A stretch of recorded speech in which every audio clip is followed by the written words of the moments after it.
If you love movies, you're in the right place, and that place is here at the Chronicle, the official film podcast for the people's movies. Welcome back, and welcome to episode 61 of the podcast. My name is Paul. I am your host, as well as the main editor of the people's movies.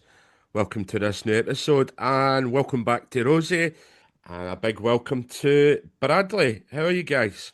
Good. Yeah, I'm Hot. well, thank you. Yeah, very hot, melting away currently, but not too bad other than that. Yeah, same up here, up north. We are melting. It is 29.5 in my living room at the moment with all the windows open. I think it's the exact same outside. So for this episode, we are going to review we're going to review Supergirl, and we're also going to review Jackass. And for the first film reviewed on Chronicle episode 61 will be Supergirl. Bradley, would you like to tell the listeners what Supergirl's about and if you liked it or didn't like it? So Supergirl follows Kara Zor-El on a intergalactic revenge mission to find a cure for Crypto after he is injured. It's actually adapted from a miniseries written by Tom King back in 2021 and is basically a one-to-one recreation of that comic. I sadly was a bit disappointed with it, I must say. Mhm. There were some good moments, but it did feel a bit like a bit of missed potential. I did really like Millie Alcock in the role. She was fantastic, but a lot of missed potential where things definitely could have been a lot better, I felt. Yeah, what about you, Rosie? What did you think of it? Unfortunately, I'm the same. I did not love it. I wanted to, and I think the more I thought about it, the less I liked it afterwards. There's some really good scenes in it, and Millie is like amazing. I think she just got let down by a really clunky narrative, and really grey color is as well. It's very dark and gloomy as opposed to the comics, which is very bright. So it's a shame, really, especially after Superman. But yeah. Yeah, I think it's the three. I'm the same. I didn't hate it, but I didn't love it either. It's do you know there's a big Western inspiration here, and I believe Craig Gillespie, the director, and Millie Alcock have both said it. True Grit, the Roaster Cogburn film, no, with John Wayne, that is a big influence on the film. Obviously you get to see a young girl avenging her father's death. Obviously, it was her family. Matty Ross in True Grit, it was the same. Her father gets killed, and obviously, Kara, Kara. She's like the Rooster Cogburn character here. Very cantankerous. She's very redundant. Very flawed. Both from like taboos, type of thing. And even the place where we meet Kara, it's so set up like a Western bar. You see it especially when the opening, the first scene with the Rife, is it Ridley? I forget the young girl's first name. Reef. Reef, Really. yeah, yeah. She when she meets Cara and things go outside, you see they all set up with the swinging doors and everything, and obviously you can go further into it as well, with the sort of the characters and that, the array of characters and creatures there as well. And I think it was the planet Hosa, on there, the sort of atmosphere, the bar, and how out of hand misunderstandings can go and how they're handled. And then also the outside, I think it was filmed in Iceland.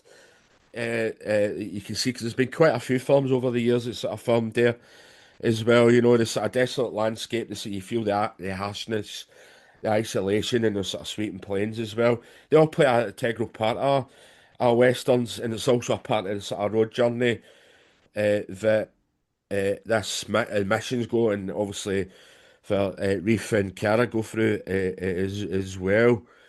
The journey, it is, I think it was a journey both of them had to make as well. Even though at the beginning their journeys were completely different, I see it as a coming of age story because both of them had to grow up really fast due to events in their sort of past life.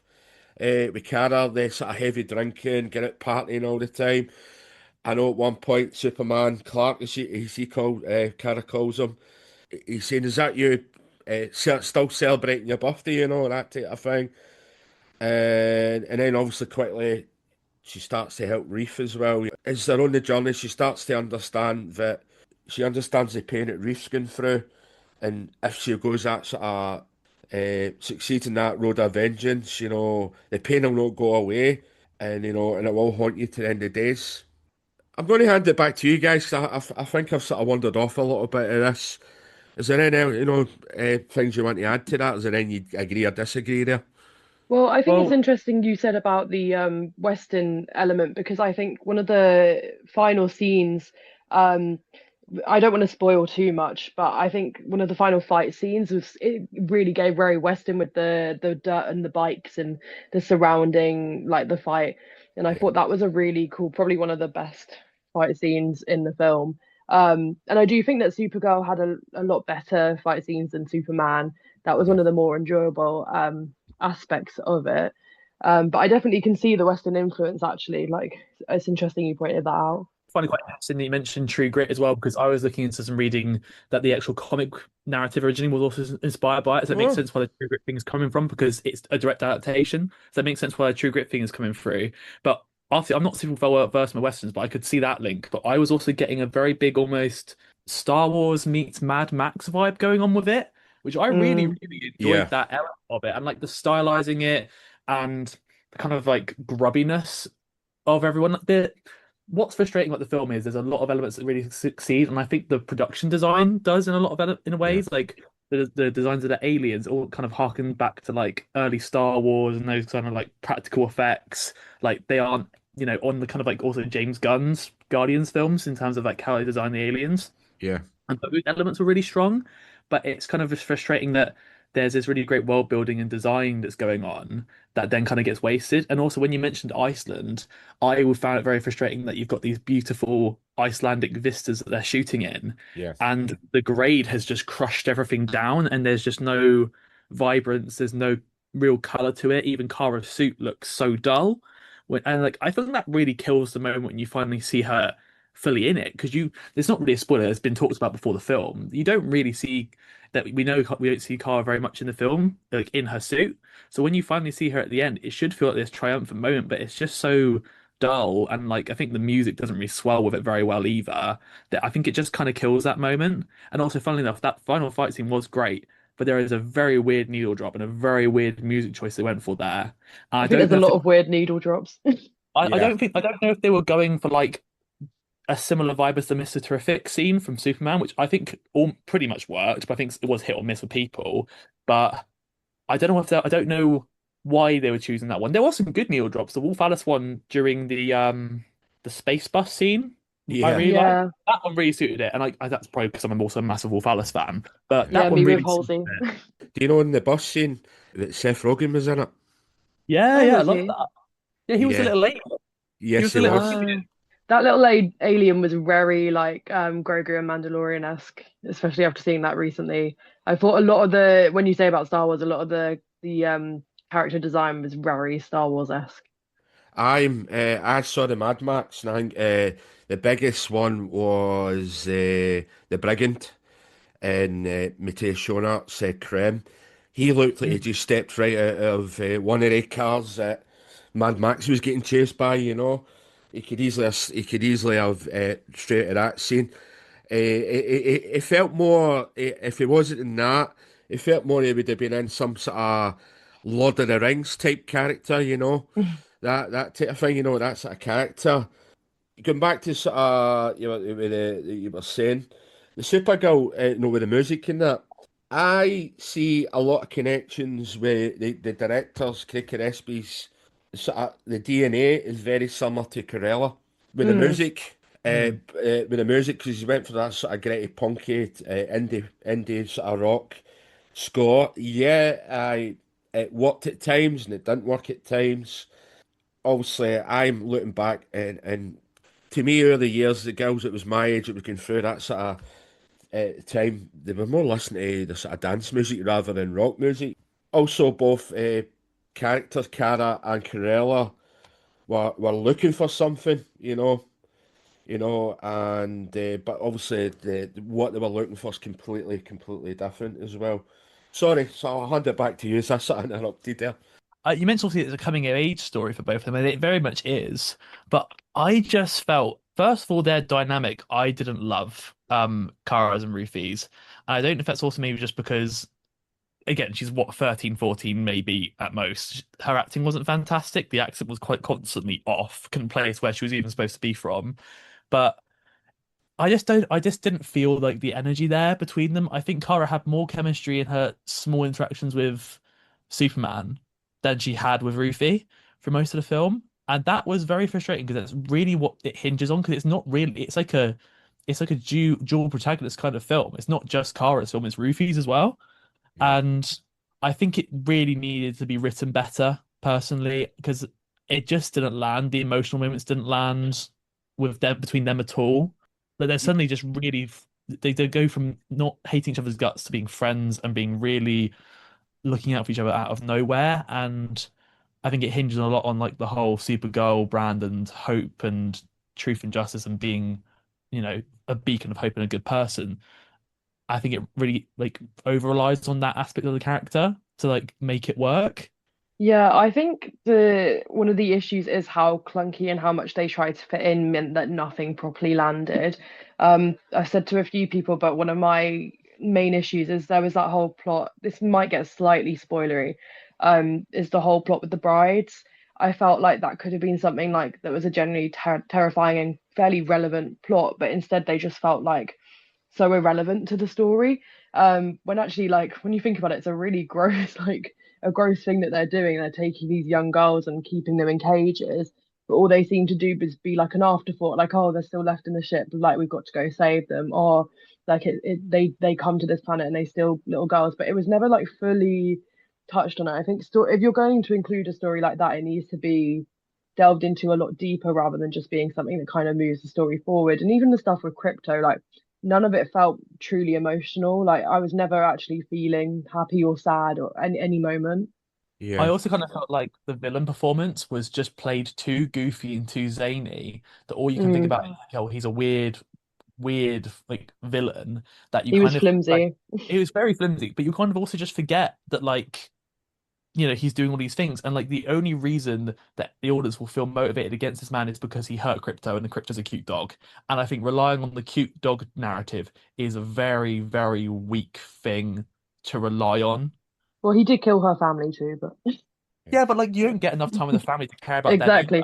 That's the Like thing. you don't. I don't think you get enough time with anything for it to genuinely like for you to connect with any part of the story. It's all just really quickly breezed over. It's a short film, but it didn't feel short.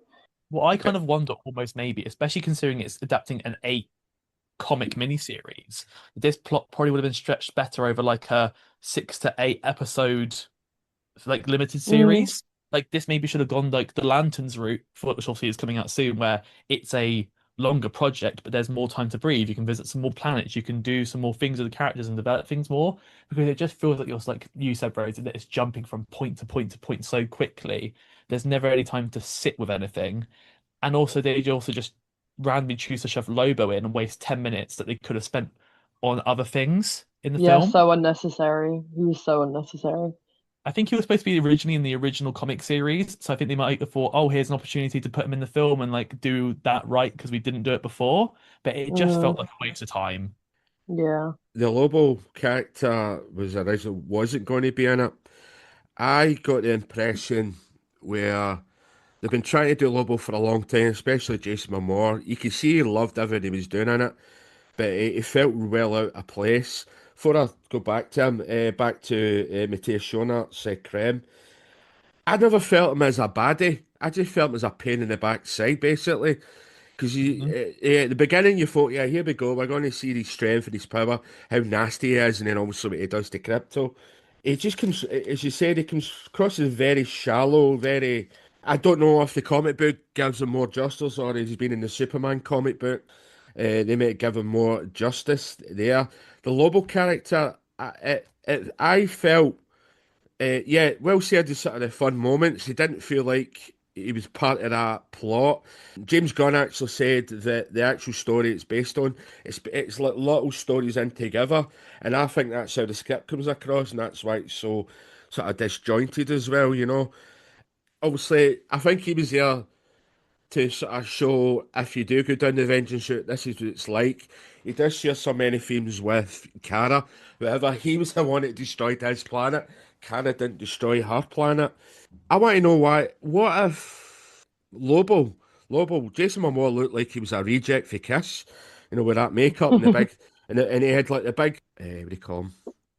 What do you call it? The devil character that Ron Perlman played, the comic book character. Devil Man.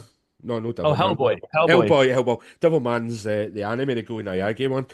Yeah, he had the big cigar. I think this is DC's version of him, but Hellboy's far superior there as well. So I think it was sort of shown that in both of them are survivors of their own planet. And you can see, as I said, he was loving every minute of it and the fun moments, but it did nothing to the plot. Here, as I said, you said Superman movement of tomorrow. He's in. This is what this is based on, but he felt out of place. He felt like he should have been like in a 15 or an 18 because I think I spoke to a few people. They thought it was like this is maybe a female centric film. Yeah, it is, but there's a lot of fanboys love Supergirl as well. And they think he was just thrown in there to appeal to the fanboys, which, as I said, it felt so out of place because Kara and Lobo's tones clashed. Obviously, he's more aggressive and he's vulgar. He's very shallow at times. I think, ladies and gentlemen, as Rosie just mentioned, there could have been a spoiler. Sometimes there is spoilers in and we don't mean to do it. It's just the way things are. As you know, there's no end credit here. I think what could have happened was if they're really desperate to get him into a DC film, why not bring him in at the end as an end credit, introduce him, Mm. and Mm. go, we'll next see him in. Like they do in the Marvel, that's the one thing Marvel movies do well, is they introduce a character or a scene which starts the next movie. Why not have done that? I thought that would have been a better option. Don't you think, guys? Well, I also felt like the end scene of Supergirl felt like it was an end credit scene that they decided to move forward a bit. Like, again, spoiler, when she's meeting Superman at his apartment at the end and she's talking about how she's going to stay for a while, that kind of directly leads on to Man of Tomorrow. So it felt like that possibly could have been the end credit scene and they decided to move it forward for some reason or another. But yeah, you're right. Like, I think he felt unnecessary. And you also, when you said it's a women centric film, it's interesting because it didn't feel like it was Yeah, really that much. I think because of the amount of male characters they added in that were yeah. still joining in on the fight scenes. Like it was very rarely that she was doing it all on her own, which I think is a shame in some ways. Like I do wish that she got a stronger film. It's a shame that a lot of the women superhero films do end up that way. And I think like some people I know were saying the more enjoyable parts of the film were with the men, which is a massive shame. But I do think Millie was incredible. Like I'm not gonna sit here and say that she wasn't. So In the same vein as well with the Loba thing, like there it's not to spoil it directly, but there is literally a moment right at the end where they go for the cliche, oh, dude saves the girl point, when it could have been Kara's moment to really show her strength and save herself and be the hero fully that she's supposed to be. And then Lobo just swings in laughing and cackling and just sorts it out. And that was really frustrating because like it finally felt like it was maybe building to something there. And there was almost some interaction between her and Cram that like was actually interesting and then Lobo just turns up. Although to defend the makeup look, that is kind of how he looks in comics. It is always goofy, but that's kind yeah, of his whole point of the character. He just looks at them. yeah. I'm going to go on to the sort of cameos. Guys, I'm going to say it. He's begged me to say it. I think the Superman sort of cameos, 'cause, right, there's a lot of flashbacks in this where you see Kara's life. I liked that part, because you seen parts of what the destruction of Krypton. You never really seen that in any of the Superman movies. It's probably something that was just sort of seen through Supergirl, so I liked that. But you saw it every so often she was speaking to throughout her life, speaking to Clark as she called her, played by, here it is. I said I was going to say it. That's David Wetsock, or better known as David Corn Sweat. Folks, it's a joke that we were doing. We've got a little chat with him to do with the website and the podcast. And I forgot his surname and I just called him David Wetsock. So yeah, but I think what they should have done there with a Lobo cameo, I thought they could have, as I said, should have been an end credit scene. Superman, I think maybe should have cut it right down. There's a scene where they finally meet on Earth, with the older Kara, and also the Rosie, the end scene that you said. I think that should have been it. Anytime that we flash back to Kara, it should have just been her with her parents and what was happening Mm. in the planet. You know, because the one thing I did like about it, when she arrives, she can only speak the Krypton language, she can't speak English. You don't really Mm, see how she suddenly learns English. no, Up, I thought that. Yeah, same. yeah. So let me see what we got. This tonally, there's no way of getting it, and I think every review said that. This just felt like Guardians of the Galaxy minus the humour that James Gunn is famous for. I'm not saying Mm, this didn't have any humour in it. I just felt that's where the two of them sort of went. When I mean Superman, the Superman movie, that's where they sort of made sure they're separate movies, but the sort of tone you get for the Guardians of the Galaxies in both of them to sort of connect both of them. I liked that. That sort of worked out there. As we said, you said earlier, when I said earlier, yeah, visually it's lacking the colour. However, what I did like also was, but I also didn't like it. If you're not familiar with the Supergirl story, is when they travelled on the planets, it gave you the moons and the suns. If you were familiar with Supergirl, you'll know what they mean. However, until they got to the scene where they had two moons, that's when I mm, finally clicked. Yeah, the Nerf side of Kara, Supergirl. Nerf basically means, folks, it's how she's sort of lacking her power.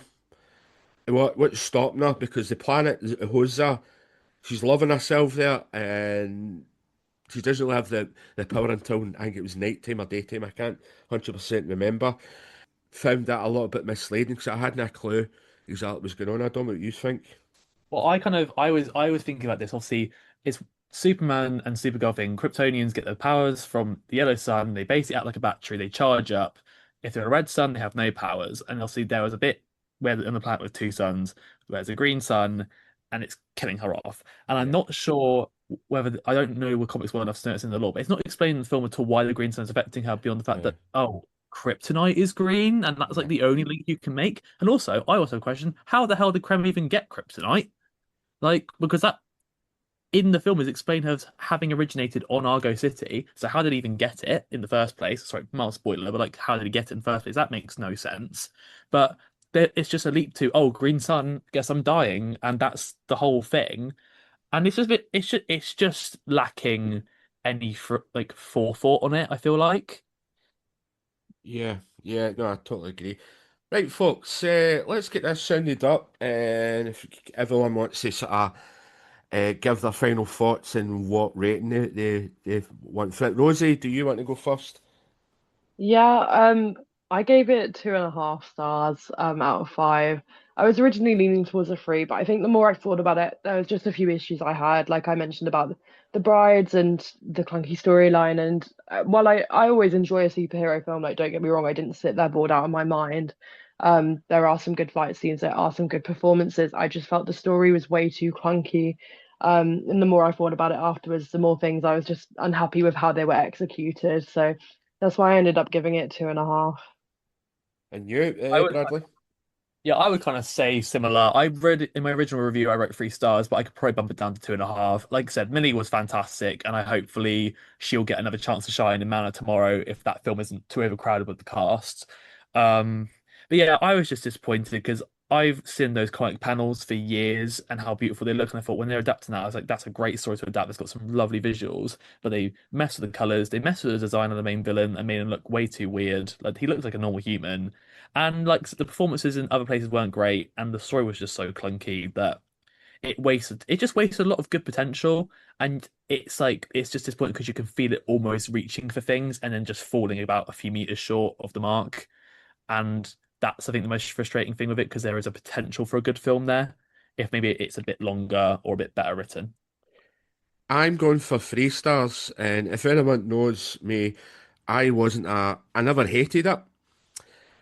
I gave the Superman movie 2.5 stars. Maybe it's Wow.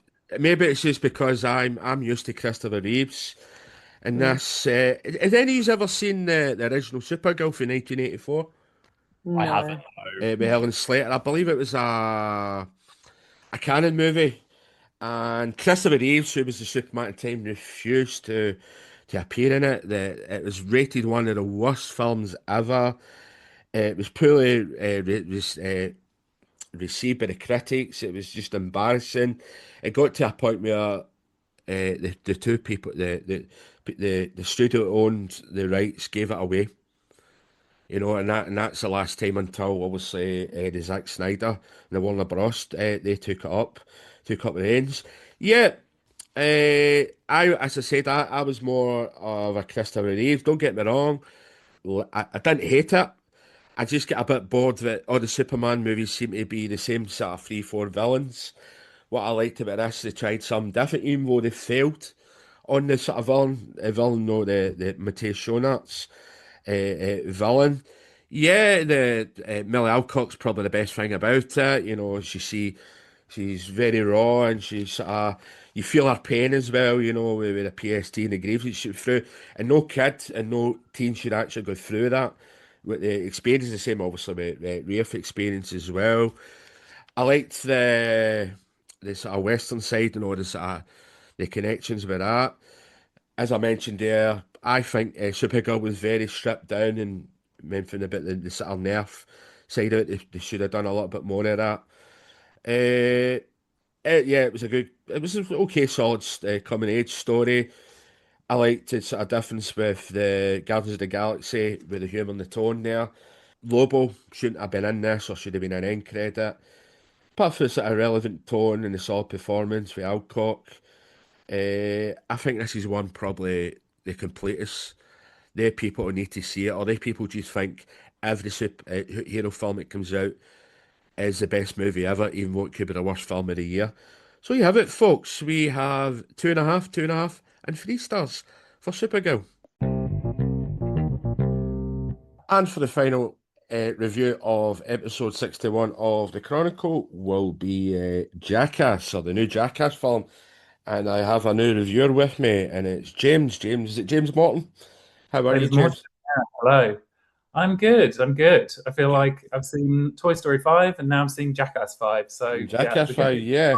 So, James, would you like to? Well, this is one film I think like Mhm. every review I do, I say is to a writer, can you let us tell us what this film's about and if you liked it or didn't like it. Jackass, I think, slightly different because Yeah. majority of people do know what you're going to get. It's all down to if you like that type of humor or you despise it. I made it publicly clear on the website. I'm not a fan. I gave the last film 0 stars, and Zero. Wow. yeah, I think it was at Paramount in it. It's releasing it. Yeah. Asked me to remove my comments, like I cease and exist. So I thought Wow. I'm happy to do that. So James, it's over to you. So just anyone who doesn't know what Jackass is about, just tell me what it's about, and then if there's anything different in this new film, and if you liked it or didn't like it. Is it really about anything? I mean, it's Yeah. just people get electrocuted and hit in the face, hit in other parts of the body. It sort of seems like it defies description. But this one is a little bit different. So it's called Best and Last. And I kind of think we already had a send off for Jackass with Jackass Forever. That felt like, the proper farewell. And Yeah. this one, it sort of functions like a best hits. It's or greatest hits. It's all their best clips. And then there's a few new pieces of material, but generally the new stuff. I feel like they're really getting on now. They're Yeah. sort of in their 50s, which is just a bit too old to be, flinging yourself off mechanical bulls and stuff like that. Yeah, there's a noticeable downturn in the kind of stunts that they're doing. It's usually the more gross out stuff, actually. It's not so much the stuff where they're really getting injured. They've kind of focused on the gross stuff. But yeah, it definitely works as a kind of compilation clip, a bit like those clip shows that we used to get in the 90s that everyone hated. I mean, I'm old enough. I am one of those people in that age group you just mentioned there. I will be 1 year older in about 4 weeks' time. And I remember when it used to be, it was Channel 4. I think Friday nights is when it used to be on British television. I think before that it might have been MTV. Don't get me wrong, it's like everything Big Brother, all these shows, you watch them at the beginning, and then obviously the first series you judge it, or the first episode or two, you judge it for that. And if you like it or didn't like it, I think I sort of enjoyed it back then. I mean, as I said, I'm going to be 51 next month in July. So I was in my 20s, so yeah, it's sort of aimed at my age group then, like everything good or bad, it needs to come to an end. Do you think were you saying it's like a compilation of the best? Do you think it might have been better as a TV special rather than an actual cinematic film? I mean, I guess it sort of goes in the tradition of the fact that they've made 4 films already. Why not do a 5th one? I actually remember, because I wasn't old enough to watch it when it came out, although that didn't stop me and pretty much everyone else in my school watching it. And then definitely some people trying to imitate some of the stuff that they told you, please do not imitate this at home. But yeah, I remember when they announced they were doing the first movie, and the general consensus was, is this going to work as a film? And then it kind of did. And then they did the second one, third, fourth. But the 5th one, yeah, it feels like it's for the hardcore fans. And I have to say, I have seen every single one of these movies. And the one thing I will credit them for is that they are very funny, and you can't really look away from them. There's something about the stunts that they're doing. It defies any sort of classification. It's its own thing. So you go to watch a Jackass movie, you know what you're going to get. Yeah, I'm always finding myself laughing at them or looking away at the screen because it's just so hard to watch. But they definitely hold your attention.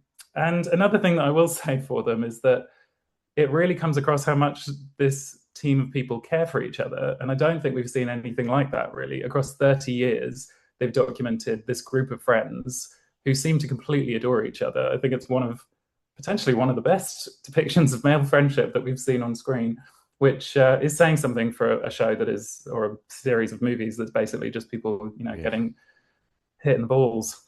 But you just got to laugh at that. Yeah, basically. I mean, there were a lot of people there in the screening that I went to who would have been watching it at the time. So there were a lot of hardcore fans who were there. And you do feel watching this, there is a bit of nostalgia in it. It's bizarrely moving to see how far they've all come and just how much time has passed. And the fact that it is a best of or sort of greatest hits movie means that they've got some really old footage in there. So you can really see the difference. One of the scenes has Johnny Knoxville from about 1998, I think, was the audition video, which was basically him going off to the woods and shooting himself in the chest whilst wearing a bulletproof vest, I should add. And, they film it on this quite dodgy old camera, sent it into MTV, and then I think the rest was history. But it is very strange seeing him all that time ago and thinking, when he was filming that, how on earth would they have known that it would be this massive phenomenon that it became? It's really something quite unique. I don't think we've seen anything like it before or since.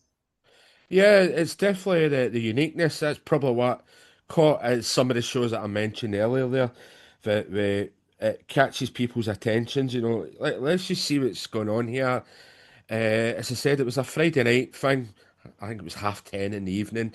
That type of program where people have done a 9 to 5 working week. It's a weekend. Let's do nothing. Let's just lounge in the sofa and just watch rubbish, basically, but rubbish that'll make us laugh. And that's it was very easy to watch. I think you could always just put it on. It wasn't. I mean, I went with a friend of mine who had never seen any Jackass, and she asked, "Do I need to watch the first 4 to understand what's going on?" I was like, "No, absolutely not. Yeah. This is something you can just come into, pick whichever movie or sketch you want to watch, and then you're away. It does what it says on the tin very much. Yeah, and I liked how the previous movie they brought it was Jackass was always seen as a lad's thing, a dude's thing. And I liked how the last film they actually brought in was it a couple of ladies into it. Were they in this new version? Were they in it? They were. I feel like this is where the movie definitely falls flat in its female representation, because there were a couple of women in the team, but they were not given much screen time at all, and they were kind of just cheering on the men. So yeah, that didn't really work. But I felt like it worked a lot better in Jackass Forever. I definitely think Jackass Forever is a much better film, and like I say, a much better send-off. But I feel like there's something in this for the fans. It's a solid 3 stars. Solid 3 stars, yeah. So was there any, as you said, you've seen the films, is there any particular memorable stunt that you can remember you thought this was the best one I've seen out of every film? I mean, best is a strange word for Yeah. it. I think a lot of the ones that stick with you are either the ones where it's really disgusting or they're in lots of pain. Yeah, I think from the second one, I don't know how if I can say this on the podcast, but yeah, there is a sketch. They bring it back in this one where a guy shoves a toy car up his rectum. Up his backside. Up his back, and then goes to hospital to get it x-rayed, and the reactions from the doctors are obviously hilarious. Grow up. And yeah, it's I mean, if that's not a memorable piece of cinema, then what is? Yeah, exactly. What's his name? Is it Steve O? He's the one that is always naked, or he's semi. Yeah, I think so. I actually find with this team, Johnny Knoxville is kind of like the Chris Martin of Jackass, because everyone remembers him, and then all the others are kind of other people who are there. So yeah, there's Bam Margera. He makes not so much of an appearance in this one, apart from the flashbacks. But yeah, there was him. Yeah, there's loads of them. So this is a big team, but they do all really care about each other, and you know that friendship lasted all this time, and it's a friendship that was founded on getting severely injured. So Severely injured, yeah. Yeah, there's one I remember. It might even been a clip I saw for this one. It might even been the guy Steve O, the guy that's always likes to be humorist, naked. I think he was. I'm a big wrestling fan. Yeah, I know it's childish. I know one part of wrestling is fake. That is the story it builds up to the fights, And as I said, it might be this news for them that one of them opens a big mouth in front of a wrestler, and they call it a ticket. I think it's if you disrespect a wrestler or do something in the ring, they'll go to you in real life. They'll say, "You're getting a ticket off of me." That's basically they're saying, "How dare you do?" And they actually physically go for you. And I liked how this guy opened his big mouth, telling, "Oh, it's all fake, blah blah blah." Yeah, as I said, it's a story to get to the actual bout is the fake part, but the actual bout they're proper real moves in that, because they do these guys put their bodies in the line, and some of the things that they're doing nowadays, jumping off 20-foot rings and they're breaking bones and whatever. A lot less of that in this movie, I've got to say. Yeah, so this guy basically got his ticket, and I thought, you know what, this is good. So just to round things up, do you think this should be the last? But the way the world is at the moment, there's been a lot of films over I'll say even the last 10 years have said, or 20 years, this is the end, and they're coming back. I kind of hope it is the last one, because they're really getting on now to be doing this kind of stuff. So if there's a 6th one, I mean, they'll be into their 60s at that point. Yeah. There is a lot of talk about that in this movie. So they keep asking Johnny Knoxville, "Do you think this really will be the last one?" And he keeps saying, "Yes, it probably has to be." So yeah, I kind of hope there isn't one, just for their own personal safety. But I mean, they never have seemed to worry about their personal safety themselves. So who knows? Maybe there will be a 6th. Maybe it'll be like those horror movie franchises where they keep saying the last one. last Friday, and then there's about 20 other Fridays. I think it might. Exactly. Who knows? Yeah, because the talk is that Halloween's coming back. It was meant to be a TV series, but it's now going to be a film. Oh, as long as it's no Gordon Green, it's doing it, whatever his surname is. Maybe Anyway, they'll do it by the bell. They'll do the new class, and it'll be a whole new version of Jackass with the new generation. I feel like yeah, that's where franchises go. And this stuff is not hard to do. It's not hard to imitate, even though MTV covered the thing with disclaimers telling people not to. So yeah. So, before we close, the way we've recorded this episode 61, it's been all over the place. So we've actually recorded the ending. So, James, what I like to do with the writers at the end part, the outro, I like to ask them to let people, the listeners, know where they can find you online and where they might read some of your work in other websites or podcasts, whatever. So if you just like to share that with the Sure. audience. Yeah, so I'm mainly on Instagram at James Edward Morton, and I'm also on Substack. I have a Substack called Is This the Real Life? So please go and check that out. And obviously here at the People's Movies as well. So thank you very much, James. So that was 3 stars you're giving this. The 3 stars. 3 stars. And folks, also James did the actual proper review for the People's Movies. So head over to the website, you can get the full spiel on exactly what James actually thought. So there you go, folks. The new Jackass movie, we give it 3 stars. So that's your wrap, folks. That was your episode 61 of the Chronicle. Thank you very much for joining us. Supergirl and Jackass are now in UK cinemas and cinemas around the world. Look at your local listings. Thank you very much, guys, for joining us. Bradley, would you like to tell the folks where they can find you online, where they can find your writing on, and obviously social media as well? So you can find my writing at a few places, obviously the People Movies, but also at Celestial Cinephile and Real Noise Magazine. And you can find my social media stuff on both Instagram and TikTok at Brad Talks Film, same handle on both those places. That's great. And Rosie, would you like to tell the folks where they can find you online? Yep, I'm Rosie Reviews X on basically everything, and then I have my own website, rosiereviews.uk, which has all my writing on there.